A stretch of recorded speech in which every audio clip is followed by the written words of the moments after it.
Qo'rquv bu Alloh taolo insonni tabiatiga joylagan bir sifat. Ammo qo'rquvning ikkinchi bir turi bor, inson o'zi kasb qilib oladi. Bismillahirrohmanirrohim. Alhamdulillahi robbil alamin. Vassalatu vassalamu ala sayyidina Muhammadin va ala alihi va ashabihi ajma'in. Amma ba'd, assalomu alaykum va rahmatullohi ta'ala va barakatuh. Qo'rquv nima? Hammamizga ma'lum bu shuur. Hammamiz ham bu shuurni yaxshi bilamiz. Qalbning tez urishi, oyoq qo'lning qaltirashi, qorinda bir og'riqning paydo bo'lishi, tez nafas olish, og'izning qurishi, terlashlik, nafasning bir tezlashib ketishligi, diqqat e'tiborda yo'qolishi, bosar-tusarini bilmay qolishlik, behuzur bo'lishlik, ishtahani yo'q bo'lishi, ojizlikni his qilishlik. Bu shuur bilan hammamiz tanishmiz. Albatta bir qo'rquv o'tgan, bu narsalarni hammasini boshimizga o'tkazganmiz.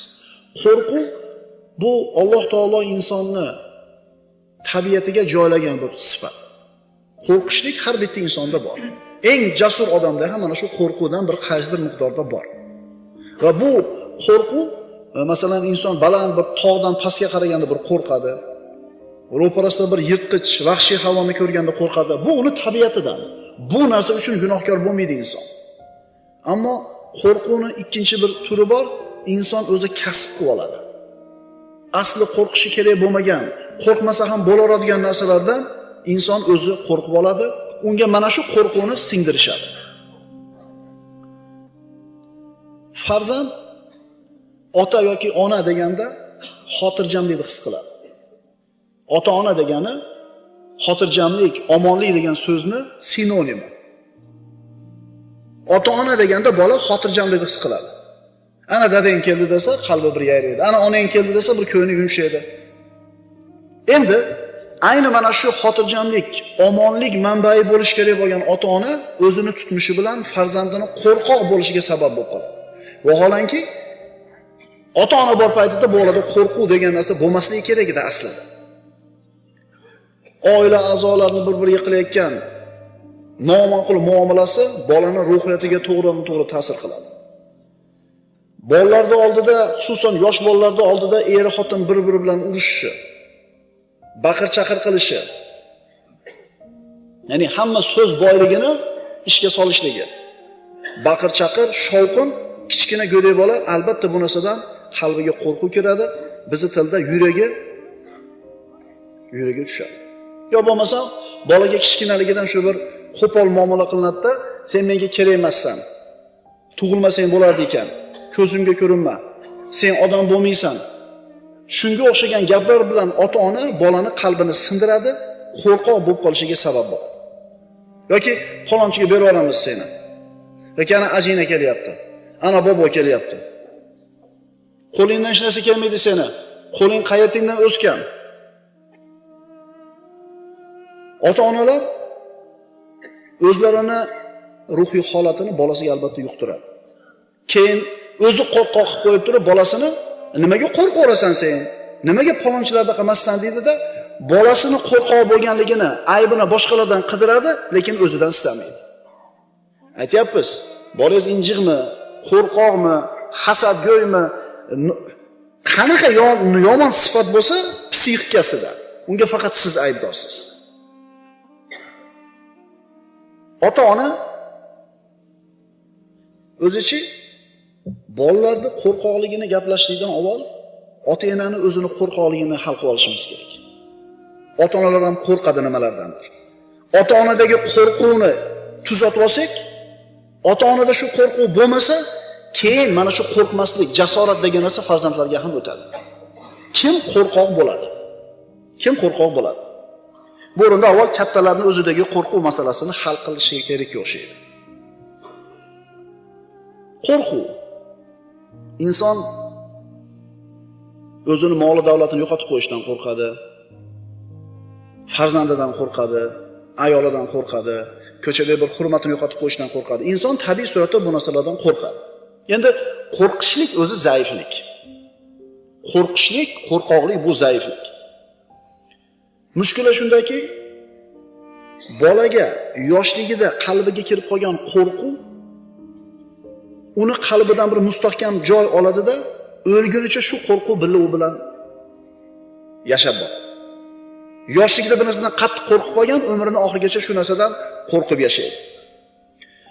Tarbiya olimlari, psixolog olimlarni bir ittifoq etgan so'zi borki, har qanday bolani noto'g'ri tushunchasi, xato fikrlari 5 yasharigacha kallasiga yozilib qoladi.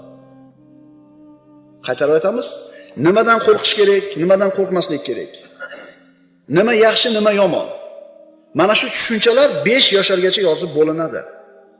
Lekin afsus birodarlar, mana shu eng 5 yoshgacha bo'lgan umrida ota-onalar farzandlarini beparvo tashlab qo'yadi. Yaxshilari nima qiladi? Bolalar bog'chasiga olib borib beradi. Bo'ldi. Tarbiyasi shu bilan nima bo'ldi? 100% bo'ladi endi. Zo'r tarbiyasini qo'yib olib borib berdik, endi tarbiyasi 5 bo'ladi. Pushti kamaringdan bo'lgan farzandingni injiqligiga toqating yo'q. Unga tarbiya bergani sabring yo'q. Sen o'zingni bolangga shunaqa ish qila olmayotgan paytda bog'cha opa shu tarbiyani bera oladimi? Bera olmaydi. Bera olmaydi. Albatta 10 ta 20 ta bolaga qarayotgan bog'cha opa bolalarni shovqin solon tinchlatishlik uchun baqirib gapiradi, so'kadi, kerak bo'lsa qo'rqitadi ham. To'g'rimi? Uni ham fe'li bor, uni ham asabi bor. Innal insana xuliqa halu'a idza massahu ash-sharru jazu'a va idza massahu al-khayru manu'a illa al-musallin. Avval kattalardagi qo'rquvni hal qilib olaylik. Kattalarning qalbidan qo'rquvni chiqarib olaylik. Farzandlar o'z-o'zidan jasoratli, qo'rqmas bo'lib katta bo'ladi. Alloh taolo Ma'orij surasida shunday marhamat qiladi. Dar haqiqat inson betoqat qilib yaratilgandir. Betoqat, besabr inson. Qachon unga yomonlik, kambag'allik, kulfat yetib qolsa, u o'ta besabrlik qilguvchidir.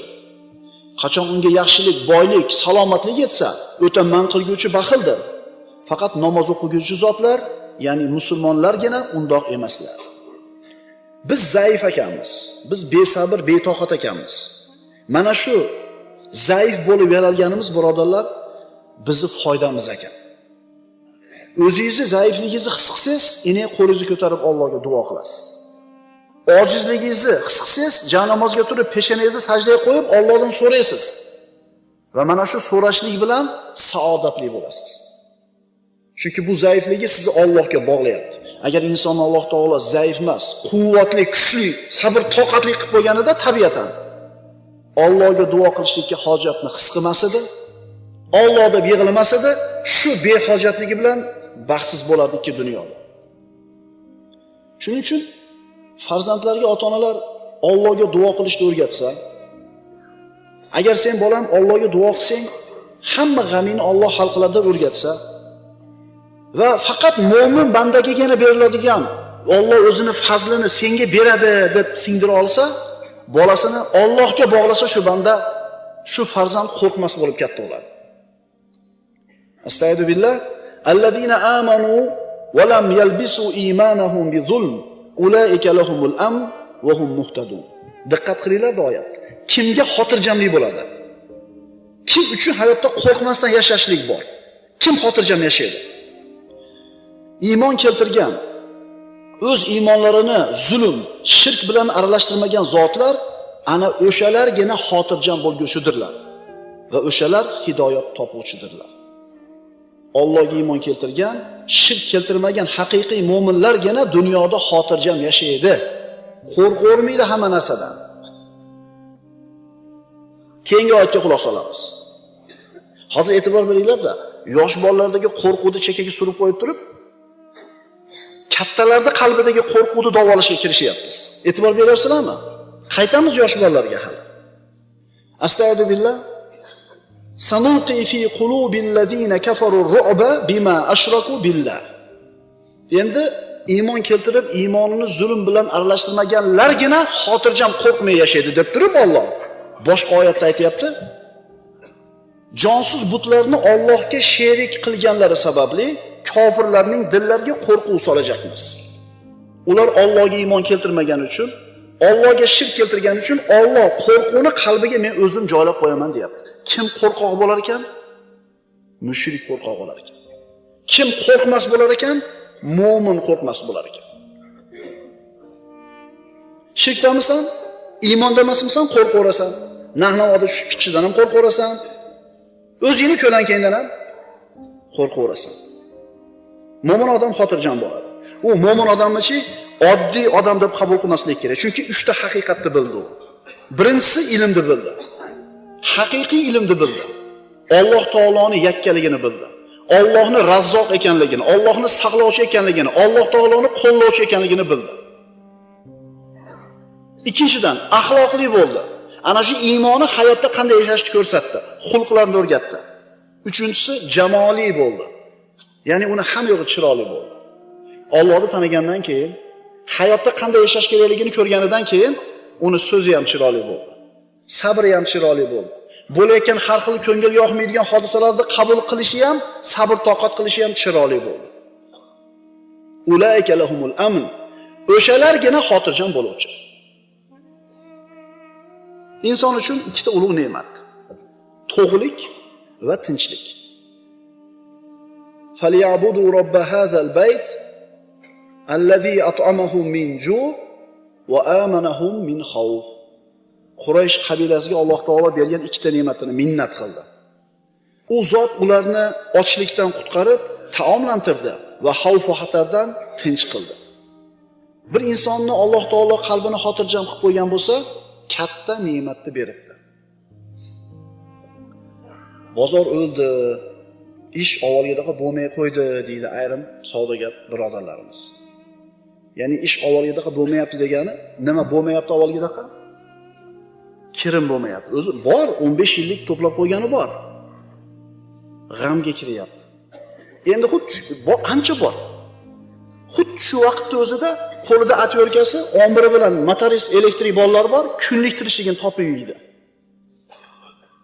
Ularda ham kun o'tyapti. Masalan, ustalar orttirib qo'ygan pul yo'q, asbobi bor qo'lida, suvoqchimidi yoki devorkashmidi, instrumenti bor. U nima qilsin unda? Siz 15 yil topib qo'ygan pulingiz bilan nima bo'lar ekan deb xavotirga kirsangiz, bu nima bo'lish kerak unda? Buni nima quvvat beryapti qalbiga? Alloh taolo bir qavmni, shaharni yoki mamlakatni balolamoqchi bo'lsa nima qiladi? Astagfirullah. Daraballohu masalan qaryatan kanat aminatan mutma'innatan ya'tiha rizquha ragadan min kulli makan. Alloh bir shaharni misol keltirib, u tinch, sokin shahar edi. Har tomondan rizq ro'zi bekamli ko'z kelib turar edi. Fakafarat bi an'umillah fa'adaqaha Allohu libasal ju'i wal khawfi bima kanu yasna'un. Bas qachonki u, ya'ni ana shu shahar ahlisi Allohning ne'matiga noshukrlik qilgach, Alloh u shahar aholisiga bu hunarlari uchun mana shu kufroniy isyonlari sababli ocharchilik va notinchlik balosini toptirib qo'ydi. Ochlik bilan qo'rquvni toptirib qo'ydi. Alloh bir qavmni balolamoqchi bo'lsa, uni qalbiga qo'rquvni solib qo'yadi. Endi qarang. Demak, Allohga haqiqiy iymon keltirib, o'ziga suyangan, iymonli, baquvvat bo'lgan musulmon bo'lsang, xotirjam bo'l bolam. Seni Alloh qo'rqadigan ahvolga solmaydi deb bolangizga o'rgata olasiz. Agar o'zingiz qo'rqaversangiz shahar narsadan,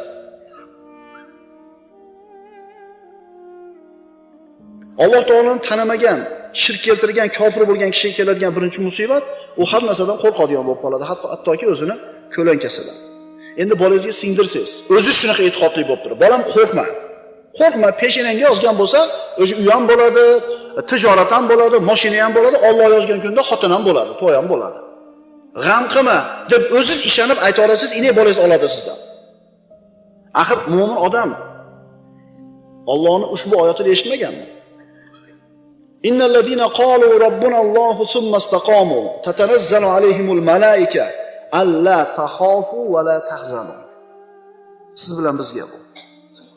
Albatta Parvardigorimiz Alloh deb, so'ngra yolg'iz Allohga ibodat qilishda to'g'ri ustuvor bo'lgan zotlarning oldilariga o'lim paytida farishtalar tushib derlar.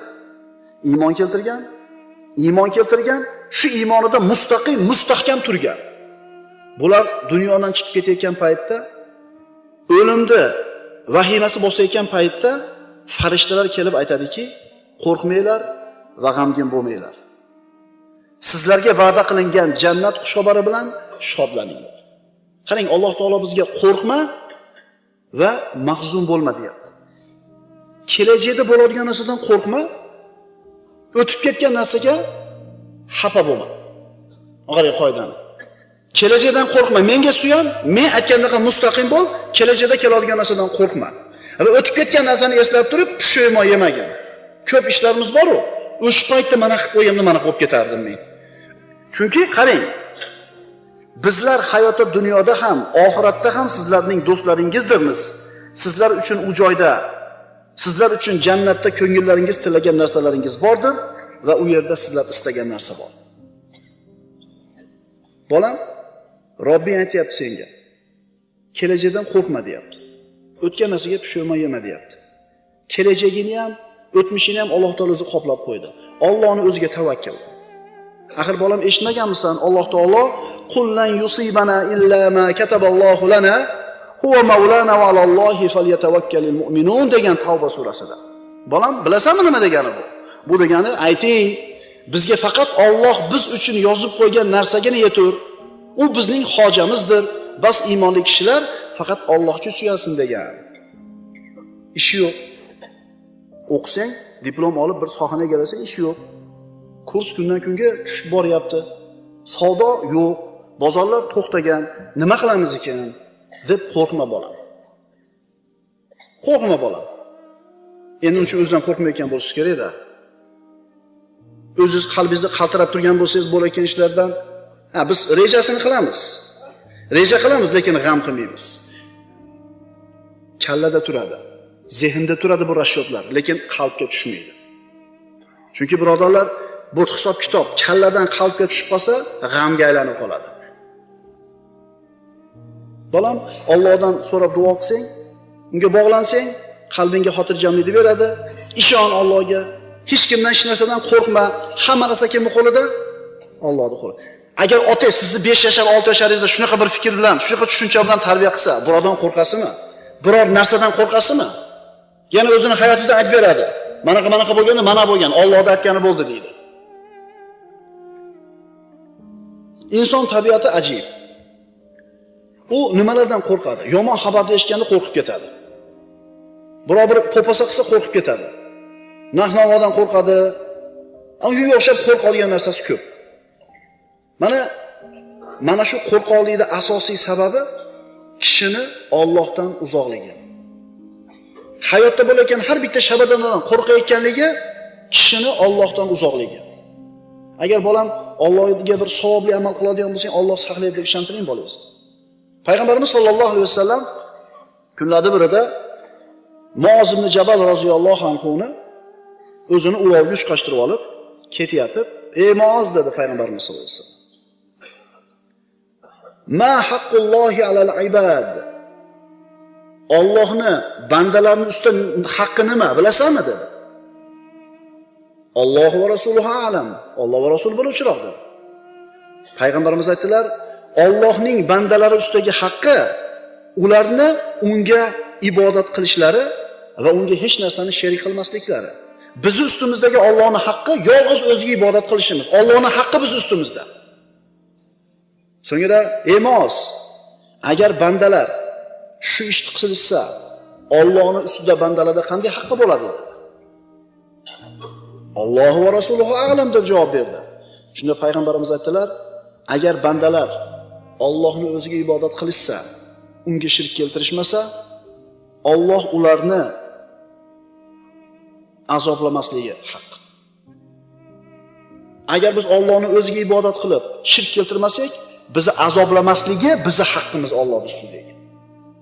Bu dunyoda azob turi ko'p. Kasallik azob, kambag'allik azob, yetishmovchilik azob, qo'rqoqlik ham azob. Agar shirk keltirmay Allohning o'ziga xolis ibodat qilsak, shu azoblardan Alloh omon saqlashligi bizni Allohning ustidagi haqqimiz bo'ladi.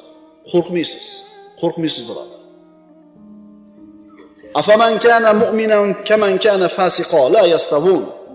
Alloh taolo aytadi. Axir mu'min bo'lgan kishi bilan fosiq itoatsiz kimsa teng bo'larmi? Nima? Ikkalasining ham hayoti bir xil bo'ladimi? Yo'q, bir xil bo'lmaydi. Afanaj'alul muslimina kal mujrimin ma lakum kayfa tahkumun. Alloh taolo so'rayapti. Axir biz musulmonlarni kofir kimsalar bilan barobar qilamizmi? Nima u ham qo'rqib, bu ham qo'rqib yashaydimi? Yo'q, biri mu'min, biri kofir. Yoki ikkalasi bir xotirjam yashaydimi? Yo'q. Allohga bo'lgan iymonidan kelib chiqib turgan inson qo'rqmay yashaydi. Allohdan uzoqligi bilan har narsadan qo'rqib yashaydigan bo'ladi. Am hasiballazina jtarahu as-sayyi'ati an naj'alahum kallazina amanu va amilus solihati sawa'an mahyahum va mamatuhum sa'a ma yahkumun. Oyat qarang. Ya'ni iymonli odam bilan iymonsiz odamning hayoti bir xil bo'lmasligi aytilyapti oyatlarda.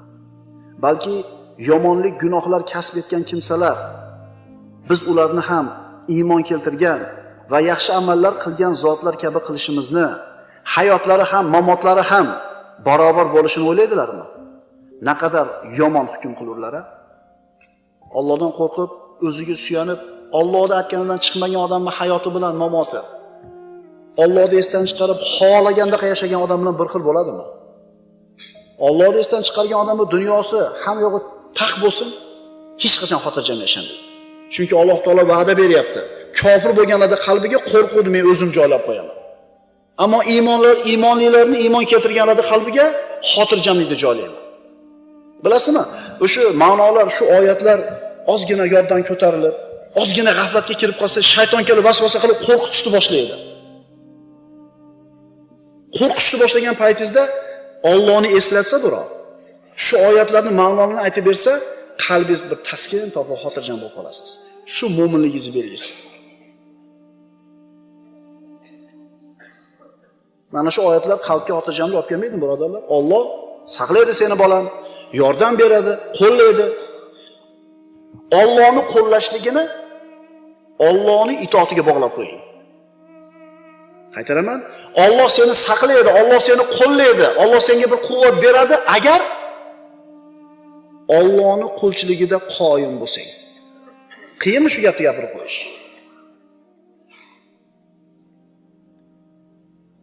Keyingi oyatda o'qiymiz. Hamma shu hayotda pokiza, xotirjam, osoyishta hayot kechirishni xohlaydi. Hamma. Musulmon ham, kofir ham. Musulmon ham, kofir ham. Erkak ham, ayol ham. Millati nima bo'lishidan qat'iy nazar, hamma osoyishta, xotirjam, tinch yashashni xohlaydi. Shunday emasmi? Endi mana shu maqsadga yetishlik uchun insonlar faqat dunyo uchun ishlaydi. Pulim ko'p bo'lsa hayotim zo'r bo'ladi deydi. Hozirgi odamlarda ko'proq qismini tushunchasi shunaqa. Pokiza hayot nimaga bog'liq? Xotirjam, farovon, to'kin sochin, beg'am hayot nimaga bog'liq? Astag'firullah. Man amila solihan min zakarin aw untha wa huwa mu'minun falanuhyiyannahu hayatan tayyiba wa lanajziyannahum ajrahum bi ahsani ma kanu ya'malun. Oyatda eshitdilar. Erkakmi yo ayolmi? Kimda kim mu'min bo'lgan holida biron yaxshi amalni qilsa, bas biz unga pokiza hayot ato eturmiz.